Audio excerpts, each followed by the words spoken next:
I'm Maureen Ballatori, and this is Spilled Salt, a podcast on the thrills and spills from the food, beverage, and agriculture industries. Today's guest is Mike Kreher. He is a partner at Kreher Family Farms. Mike's great-grandparents started farming in 1924. Today, Kreher Family Farms is the largest egg farm and the largest regenerative crop farm in New York State. Mike is the fourth generation at Kreher Family Farms, and I can confidently say he was into regenerative agriculture before it was cool. He talks about that on the podcast today, not the before it was cool part, that is my personal opinion, but he talks about regenerative agriculture a lot on the podcast today. And we also talk about the critical push and pull from the consumer, the retailer, and the farmer in regenerative agriculture. Enjoy the conversation. Hey, Mike, how are you? I'm doing well. How are you doing? Good. Great to see you. Thanks so much for joining me for this. I appreciate it. My pleasure. Yeah, I'm excited.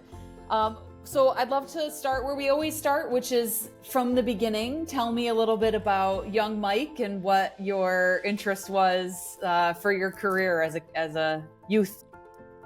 Well, I grew up working on the farm, so nights and weekends and holidays were spent helping out on the farm.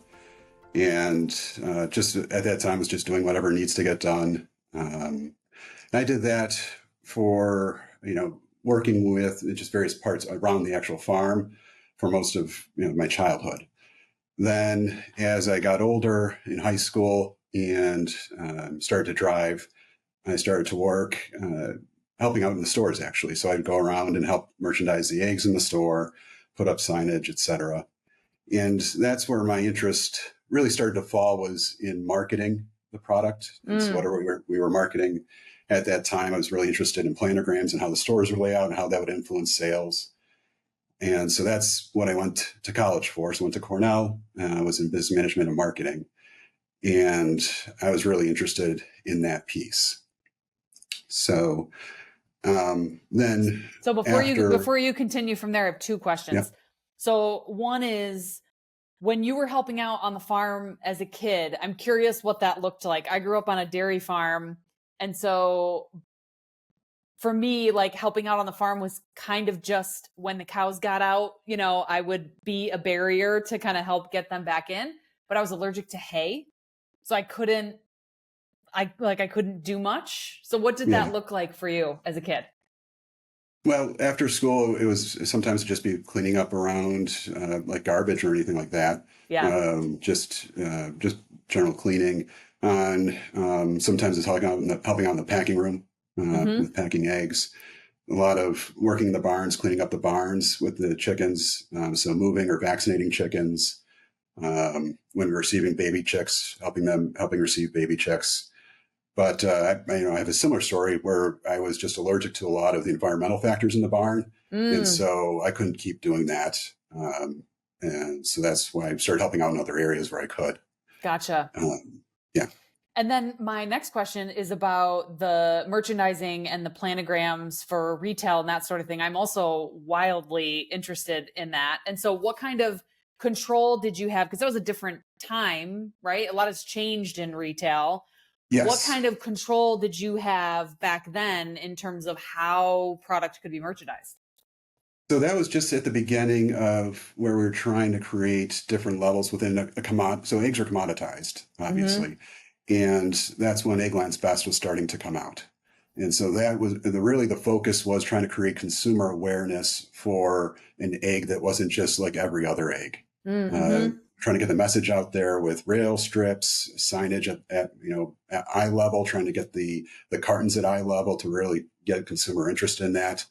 And I would say that was one of the biggest things we were trying to do at that time, was say there's levels of eggs. It's not just a commodity thing that every egg is the exact same. Right. Yeah. Very cool. Okay. Carry on. So you're doing that kind of work, and then what? Then, like I said, I went to Cornell for that. And then after graduating, went off and did something radically different. I was doing music for a while. And that played off of some of my creative interest in marketing, because I was essentially marketing music. So I really liked that.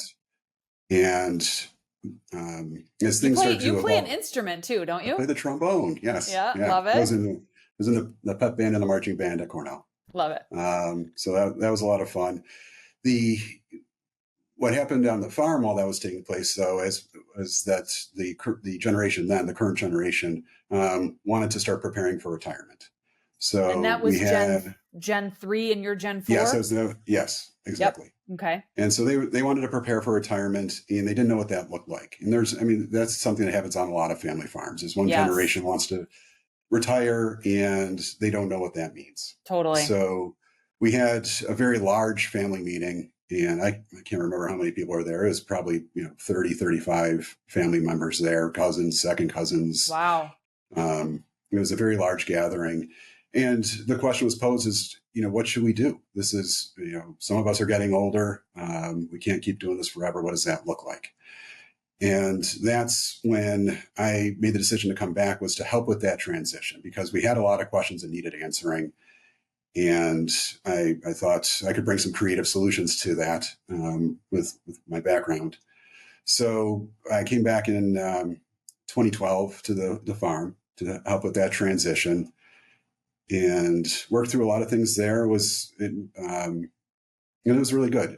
We had a lot of good discussions as a family about that we needed to continue the path that we were on, that the only constant in agriculture is change. Things keep evolving and keep changing. And so we needed to keep changing with the times and understand what that looked like. So I started to work on the crop side of the operation. So we have a very large organic crop operation. And I wanted to look at what does that look like in the future? Mm-hmm. So we started to look at different things that we could do with some of our customers, different crops that we could grow. Up to that time, our farm had done a lot of feed, and continues to do a lot of feed grain for the chickens. Mm-hmm. But we work into that rotation, some processing vegetables. That business is changing. Frozen and canned is not as big as it was decades ago. Yep. And so wanted to look at new markets that we could have for things that we could rotate through with the feed grain. Mm-hmm. At that same time, organic started to change. While there was and continues to be a large demand for organic, there's more producers in it, and it's become more of a global market. Mm-hmm. So what we could receive for a crop, that amount of money has continued to go down over time as just the supply increases of whatever that crop might be. Mm-hmm. So we wanted to look at, well, what's next? Because we were early in the organic market with the upstate New York is a huge organic farming community. And that with California, because we've pretty much been leading the way in organics for a long time in upstate New York and California. So we're looking at that community. They started to talk about, and this was probably somewhere between 2015, 2019, regenerative started to come more and more to the surface. The Rodale Institute. Before you go there into the regenerative side, let's just give a little bit of basis of the farm and its scale, because it is the largest regenerative crop farm in New York, right? How many acres are we talking? So we have 6,000 total acres that we farm. We have roughly half of that certified regenerative, but we're doing the practices on a lot more of those acres. Gotcha. And it just has to do with the certification. We haven't received certification on all those acres. Gotcha. And I think that's where you were just starting to go, is the certification and kind of, what that what that looks means. like and means. Yeah. So go ahead. And there's a lot of discussion. So that was one of the first things that organic farmers and conventional farmers started talking about, is like, what does regenerative mean? Right. And it was in some of the discussions that have always happened in organic, because there's like a divide a little bit between organic and conventional, when there doesn't need to be, but it exists primarily from a marketing standpoint, as people want to understand the difference. And so it's easier to say, well, this is conventional, this is organic. But what does that mean? And I can tell you what it means from a certification standpoint is it's procedural, right? If you follow these certain procedures when you're producing a crop, it's an organic crop. Right. And if you're not following those procedures, it's conventional. Right. And what was interesting is there's a lot of conventional farmers that would validly have uh, emotional reaction to that, because they would say, well, we do a lot of things that are good too, because it became a discussion of a judgment. It was like, well, organic is good and conventional is bad. Mm-hmm. And that's a problematic approach, because Mm-hmm. that divides, the group that's producing the food that feeds everybody, it divides that group up into from a judgment standpoint of good and bad.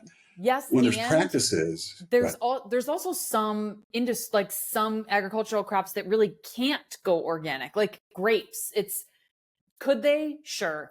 But is there a viable business in that? Not really, right? Because in order for grapes to be grown organically, you would lose so much of it due to, disease and fungus and yes, a powdery huge yield hit. mildew, that sort Yeah. of thing, right? And so I think that that's a great point about it creating a divide and a stigma, not only among consumers, but also among farmers of, are you in this club or are you not in this club? Even though some people weren't, it wasn't really in their control or an option for them to be in the club. Right. Yeah. And it also depends on what are you trying to accomplish. I mean, so in the organic community, I would say most of the farms are thinking this is a better way to farm. And it's a little bit judgy, but also a little bit, they're just looking at themselves and saying, Mm-hmm. I want to do better, and this is a better way to farm. Which is an okay thought to have. Mm-hmm. But I would say there's an aspect of also, there's a lot, I mean, conventional farmers also want to farm better. It's not like they're just Right. sitting around saying, I don't want to do this thing. They're looking at their farm and saying, this is the best thing for me. Yep. If we're looking at a total outcome of we want to have a better, say, environmental impact or a higher yield, it depends on what you want, right? We can create Yes. higher yields, but there can be an environmental trade-off with having higher yields. Mm-hmm. If you're trying to balance some of that, then we have to have more of a discussion on what that looks like. And that ends up being farm by farm, field by field, crop by crop. Yep. And that's what started to become interesting to me about regenerative is it's outcome based. So organic with this procedure made it so that a farmer could, on this conventional farm, there's many conventional farms that are spending more money producing a crop because they want to take care of their soil. They want to take care of the environment. They want to do, what they would view the right thing. It's more expensive to produce that crop. They're not getting a premium though. They're doing the right thing, but they're not getting paid to do the right thing because they're selling it at that same commodity price that the person down the road who might be doing, creating a higher environmental impact to produce it. Yep. They're both getting that same price, even though the other ones, it's costing them more to produce that. So what was interesting to me about regenerative is it's outcome based. So it's doing measurements. They're saying, are we actually accomplishing the changes in the soil, the changes in the water, the changes in the air that we're going for? But the discussion when it started was it was almost like organic plus, like you have to be organic first. And so there's I would say there still continues to be a really interesting discussion about how can you call yourself regenerative? What does the word regenerative actually mean? I would say where there's common ground is we all agree it's about the soil. At the end of the day, it's about the soil after you're farming it for that season is better than when you started that season. Whatever you're doing is better for the soil. It's so funny that you describe it that way because this is a point of contention, right? I attend a ton of agricultural conferences all over the United States, and the definition of regenerative is the first thing that anybody's talking about. And I was interviewed on somebody else's podcast recently too about regenerative, and I explained it in the exact same way. I said, it is essentially leaving the soil better than you found it, leaving the earth better than you found it. And that is how you sum it up. And the means to that end may be different, but I think that, as you mentioned, one of the big challenges between organic and regenerative is that because regenerative doesn't have a solid definition, there isn't clarity from the consumer standpoint of what does this mean? What am I buying? I don't understand, that sort of thing. And so then there's the certification component. And so talk about that a little bit, because you started to mention the Rodell Institute. Right. So they have one that they do, and that measures and looks at different things, and they have different tiers to it. And then there's a greener world, which has a different approach to how they manage regenerative. There's Regenify, there's soil regen. There's a lot of, probably 5 or 6 out there, different certifiers that have slightly different spins on what they're looking at. They all look at the soil. I mean, so that's the common ground that everybody can agree on, is that we need to leave the soil better than we found it. And what's interesting is you can sometimes, and more often than not in some scenarios, depending on the farm location, on the, what's type of soil you're farming, you can do that easier with conventional farming methods. Interesting. So with organic, weed control is primarily just, tillage. So you're going through and you're driving a tractor over that acre over and over again to manage the weeds. And that creates compaction. Right. And you're disturbing the soil, which is not good. Right. And so if you can do like a strip till or a no-till approach, which is a lot easier and conventional, then that puts you ahead of, say, the organic farmer when you're trying to look at, well, what's building up the soil and trying to eliminate compaction and leaving a root in that soil as much as possible. So that's where I struggle with the idea of you have to be organic to be regenerative.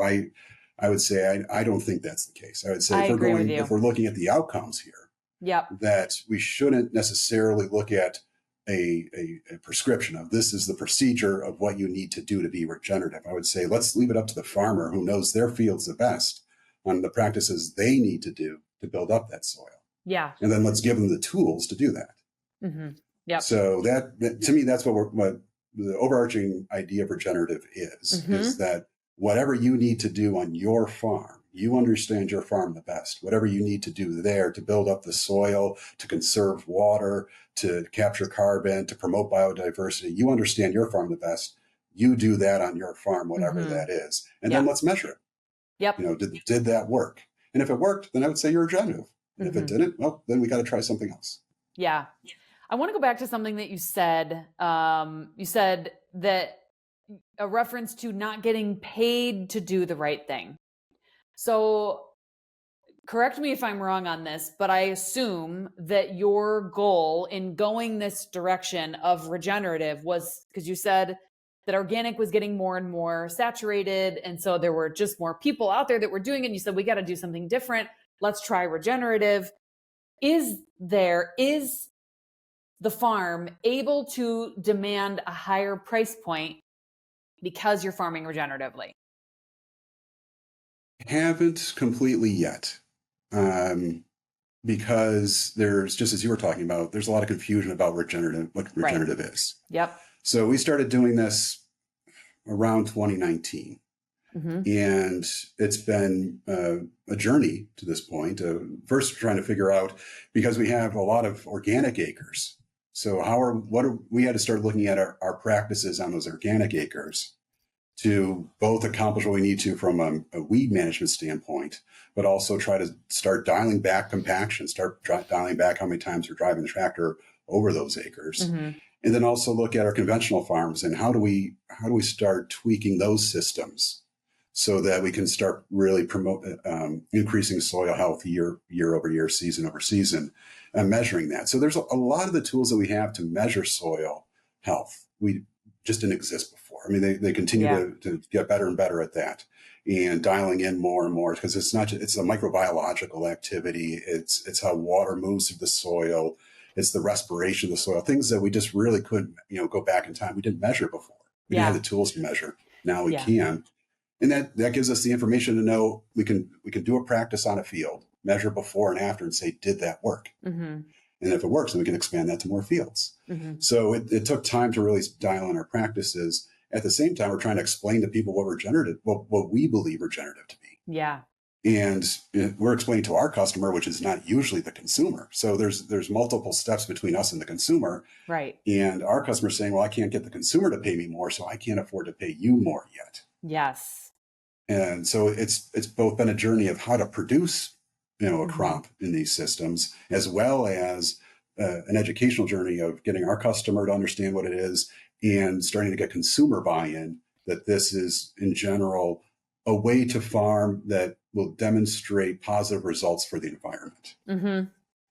So I wouldn't say it's necessarily a good thing to hear you say that, but it's in line with, we've talked about regenerative ag a number of times on the podcast, and that is generally the assessment of we need to figure out how to create this push and pull, right? So that the consumer wants it and the farmer has it, and we're figuring it out. And so it's, again, that's not a good thing to be in that limbo place, but it is, I guess, reassuring to me to hear you say, I am still doing this because I think it's worth it for the future. I agree. I'm really excited about regenerative. I think that the practices make sense for a lot of the reasons that you already talked about here. And the fact that it is a little bit more, I don't want to say loosey-goosey, but it's flexible, right? In terms of what works for the farmer and their crop, exactly like you said.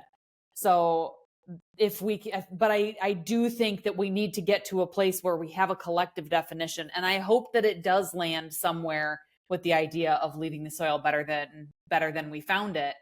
But you mentioned measurement, and I don't want to go too far down this rabbit hole because I do have like larger big picture questions for you about ag and in general. But I do want to there's one thing that you mentioned about we have more ability to measure soil health now than we ever had before. And when I was growing up on my farm, my dad didn't measure anything. It was just, we're growing to feed the cows.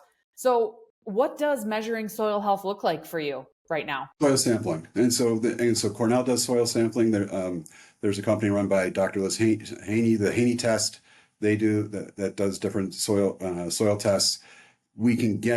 There's different labs you can send it to now and get different measurements and different information that you just didn't have access to before. And so that's what I'm talking about, the microbiological activity. And you can measure at different depths to see, where the root zones are, what the impact is on the biological activity at that depth. Mm-hmm. And you can look at the compaction layers. I mean, you can always look at compaction. That's something the farmers obviously have done for a long time. But you can see its impact on the soil health.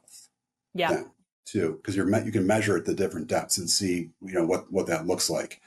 And then you can do tissue sampling from the crop standpoint. So you can say, okay, well, this is what I have in the soil. How much of that is available to the plant, and what is it doing with it? You can do sap sampling too, and we can get a lot more granular now than we ever could before. Mm-hmm. And in the season, see what's happening, and then see the outcome after the season, and really understand what our practices then have done, both, the impact it has both on the soil and on the plant. What we're seeing now over the many seasons we've been doing this is it does build a more resilient field. So the soil is more resilient, regardless of weather events, regardless of what's happening, it creates more resiliency. But that's not in year one. Right. This is 5 or 6 seasons out. Right. Yeah. So you have to be committed to it because there is going to be a learning curve. Yep. It's going to be hard. But after you start getting down that path, you start to see the results, and we've seen it. It's just we're seeing more resiliency now than we have been before. Mm-hmm. I can't tell you how many soil testing, tissue sampling, ag tech startups I meet at these ag conferences that I go to. So maybe I'm even like kicking my potential client in the foot by asking this question, but a lot of the time they are proposing that on-farm solutions for soil testing and tissue sampling that give you those results more frequently and like closer to the field side are beneficial for you to have that information, on an ongoing basis. You don't have to send it out to be tested, that sort of thing. What are your thoughts on that? It could go either way. I would say in some aspects, you can make a change in the moment that could help the crop. Uh-huh. So if you're saying, I wouldn't look at it so much from a soil standpoint. Mm-hmm. If we're looking at the crop that's growing standpoint, you can get more nutrients to it if it needs it. Sure. and you could see what nutrients might be more bioavailable. And if you can get that to the crop faster, make an adjustment faster within the season, there would be value there. Mm-hmm. It's harder in organic to have something that would be impactful like that, just because it's the organic options from a fertilizer standpoint are more limited, Right. either from a availability or financially. As I was saying, if the premium you're getting for organic is going down, but the Right. cost for an organic fertilizer that's bioavailable in that moment is through the roof, then you're like, okay, it needs nitrogen, but what am I going to do? I can't afford to put that on there. Right. And so that, I would say that's one of the challenges from an organic standpoint is I can sample during the season. What am I going to do with that information? Conventionally, there's more options. And if you have a higher value organic crop, or if it's organic regenerative, you're selling it for an increased premium, then it can be worth it.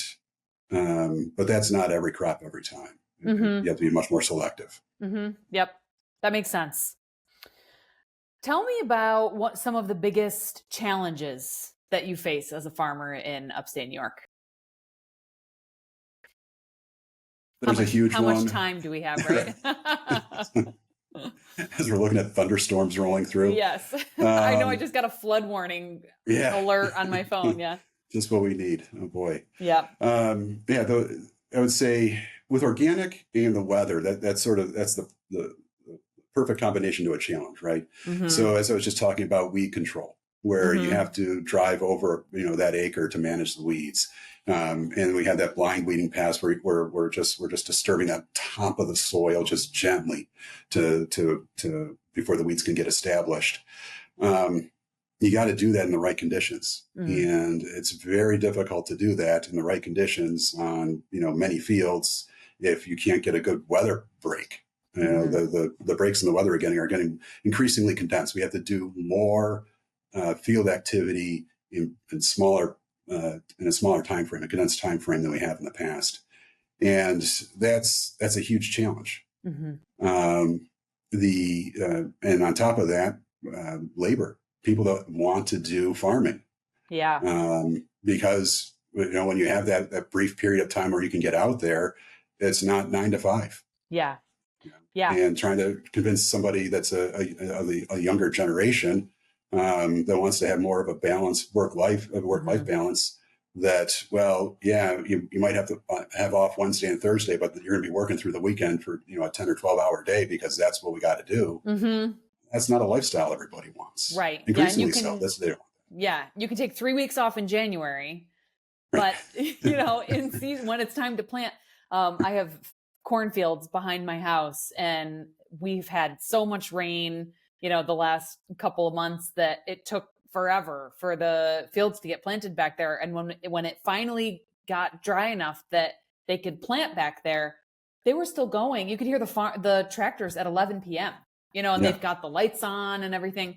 And so I've seen that too, and that makes sense. And, from the labor standpoint, I won't even go down that direction because that's a whole other thing too, in terms of the labor, the workers. Where do you find the people, how those things are changing in today's landscape and all of that.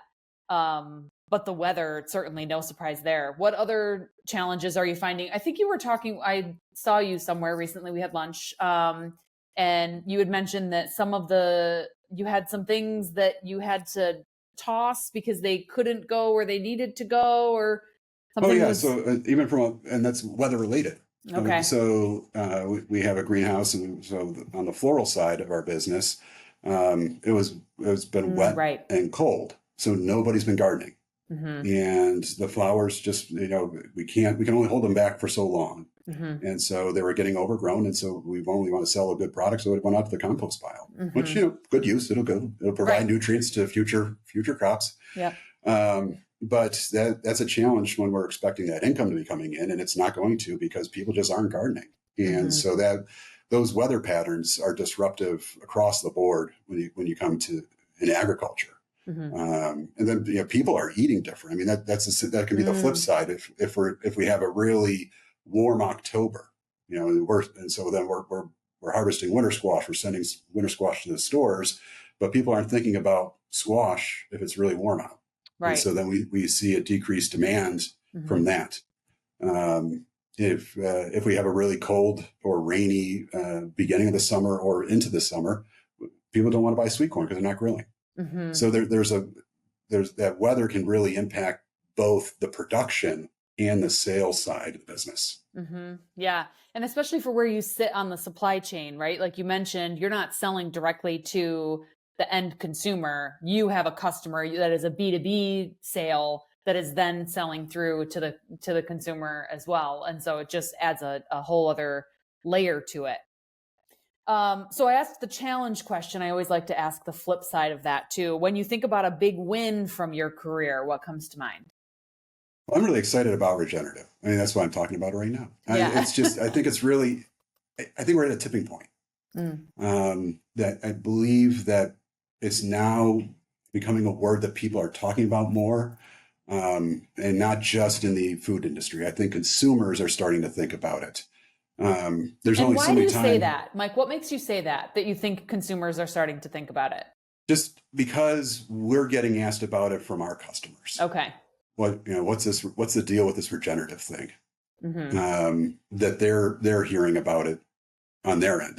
So the consumers coming to the retailer and saying, "Hey, I'm interested in this regenerative thing." That means the retailers are coming to us saying, "Hey, we're hearing about this regenerative thing. What's the deal with that regenerative thing?" I think we're starting to get there. Now it's going to be the early adopters. It's those folks that buy based more on their values and was sort of like values-based shopper. Yep. That individuals, the early adopter of this type of thing, we're starting to see that person come into the store and say, "This is what I would like to buy." I believe that gives us the opportunity, though those that are farming regeneratively, to then open up more of a dialogue with our customer and with the consumer about what regenerative is. So they're hearing about it, they're interested in it. Now that's our opportunity to say, "Okay, this is what it is." And I believe that will get more interest in it, because really, if it's better for the soil, better for the air, better for the water, at the end of the day, it's better for you. Yep. And consumers shop for themselves. I mean, that's why you buy something, and you're buying it for yourself. Yep. And so being able to buy something that is better for you, that's what they want. Yeah. And so this gives us the opportunity to explain how regenerative is better for you. Yeah. I think also I've seen consumer trends. People are more interested in taking an active role in their overall wellness than they ever have before. And that is from the food that they eat to all the way down to, the thing with Gen Z is skincare, right? Instead of, heavy makeup and that sort of thing. And so it's this alignment with authenticity. And I think like the simplicity of something in its simplest form. And I think that regenerative aligns with that really well.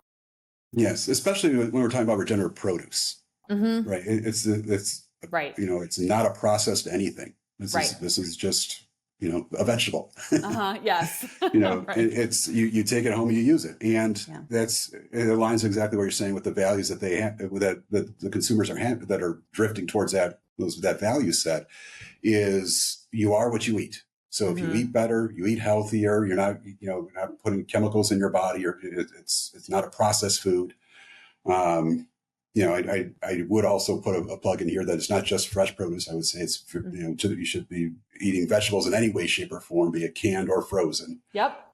So I support my farming neighbors out there who are doing that too. Yeah. But that's the thing, is this is eating a not processed vegetable, adding that into your diet in some way, shape, or form. There's interest in that, and people are thinking about it. It's for better or for worse, it's in the media. Processed foods are being discussed in the media. Having more of a natural diet is being discussed in the media. And when we're talking about regenerative, it's as natural as you're going to get. We're trying to avoid as much of the synthetic inputs as possible. So we're not saying that you can't use a spray or what have you. It's about minimizing that use and using it in a very targeted way, so that you can grow the best crop that you can, but also at the same time, you're enhancing the soil as much as possible. And so all of that together is creating just more of a more naturally way of producing a natural product that they can buy and use. Mm-hmm. I want to clarify one thing that you said too, that processed is great when we're talking about it is just freeze dried, or it is just frozen, or it is just, it can be processed in a sense that it is leaning into convenience. But what you're talking about is where the challenge lies, and what consumers are staying away from is ultra processed in terms of, it was once an apple and now it's applesauce that has a bunch of preservatives and sugar and like added sugar and that sort of thing that's all added to it that makes it yucky. Right. Yeah. Just to be clear, it's something when you're doing a mechanical way of preserving the food, in some way, shape, or form. That makes a lot of sense. That makes it so that we can make nutrients more available for more people more of the time. And so nutrient preservation and calorie preservation is important. I'm talking about avoiding ultra processed things where you can't pronounce the ingredient list. Right. Exactly. Yep.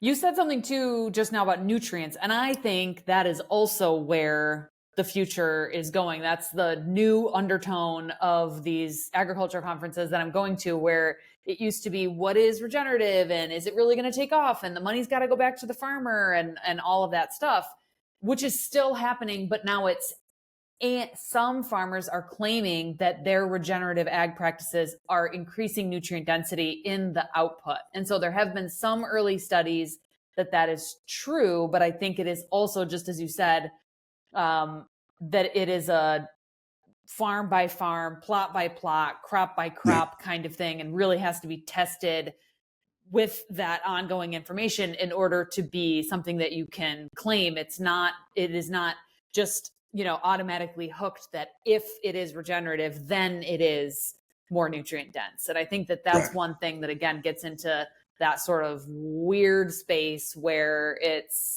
regenerative is still a good thing, but it doesn't mean that it is more nutrients for you in what you're consuming necessarily. It could be true, but, kind of still we don't know. Working on it. Right. Yep. Right. And we shouldn't vilify other vegetables. I mean, that's the whole thing is people should we don't want to say, well, you're eating healthy, but you're not eating the most healthy. Right. I think really if we can just get, in general, a better diet on the table, that's what we should be shooting for, and not vilify the way that it gets there. Be it frozen, be it canned, be it a conventional vegetable, people should just eat more vegetables, period, on the story. Find a vegetable. Yes. Yeah. Well said. My final question for you, what do you think the agriculture industry needs as a whole? That's a big one. I don't know how to answer that one specifically, because I think there's a lot of stuff that agriculture has already that it's always had. And it's one of the things that makes agriculture great is that at the end of the day, we're a huge community that works together. We have sometimes some disagreements internally about how to do a thing, but we're trying to feed this planet where the population keeps getting bigger and there's fewer farmers and less land to do it on. And it's really inspiring, I would say, to be part of this community, trying to figure out how the heck to do it. And to me, that's what's awesome about agriculture, is we're all working together towards this common goal of feeding the world. And we don't have all the answers, but we're working together to figure it out. Love it. Well said. Mike, thanks for joining me on the show today. Really appreciate your insights. I am also all in on regenerative, although in a very different way. I'm not farming anything, but I am honored to be able to tell your story, to advocate for farming in general and that niche aspect of the agriculture space with you. So thanks for taking the time. Thank you. My pleasure. Thank you for listening to Spilled Salt. I'm your host, Maureen Ballatori. Spilled Salt is an Agency 29 production. Agency 29 is a brand building firm for food, beverage, and agriculture brands. Learn more at agency29.com. For more information about the podcast, visit spilledsaltpodcast.com. Use that website to send me questions or recommendations for future guests. I always love hearing from you. Spilled Salt is available anywhere you enjoy your podcasts. Please like and subscribe so you never miss an episode.